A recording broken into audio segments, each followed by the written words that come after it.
Today's August 29th. We have Lakemont grape.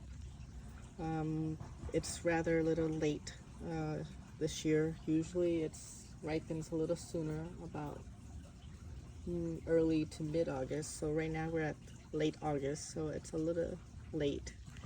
This year we have a lot of heat stress. Trees that are in ground do better, but potted trees I've lost quite a bit.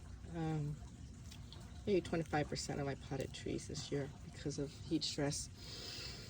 We have usually on and off season for the grapes, and here you can see they're quite nice size. Usually on a on season you got more cluster, but the sizing don't get too big. And here we at the off year, and we have less productivity, very little in comparison, but the quality does improve. The sizing of the fruit, everything's good. So there's neither a good or bad. Last year a lot of the harvests had to be juiced. My family made a grape juice, grape wine. Yeah, it was a little bit weird. It wasn't the normal just grape juice, which would have been nice. They had to mix a new type of cocktail, I would say, and I couldn't really use it that well. But I like just eating fresh. So this year there is no leftover for juicing. You know, it's a very short harvest with just this week, and that's about it. It's gone. There's nothing left. So let's look at the sizing. Look how nice they are. So we got really nice market size right here. This is one of the larger size clusters right here.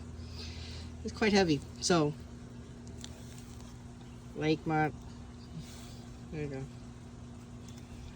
So this is usually larger than the size they usually have every year.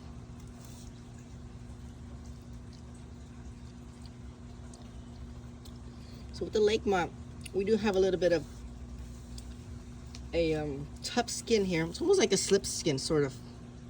Let's see, there's a slip, sort of. So it's not necessarily slip skin like a Concord, no, because the slip skin slip quite well. This one doesn't, but it's seedless, and so inside it's like a sweet tart. Sometimes we have interlaken, which is very sweet, and then we have like other green grapes, but this one, it's sweet tart, which is nice for people who don't want too sweet. Usually you don't find this type of grape in the local markets in that sense, but it's very productive, you know, unless it's an off year like this year.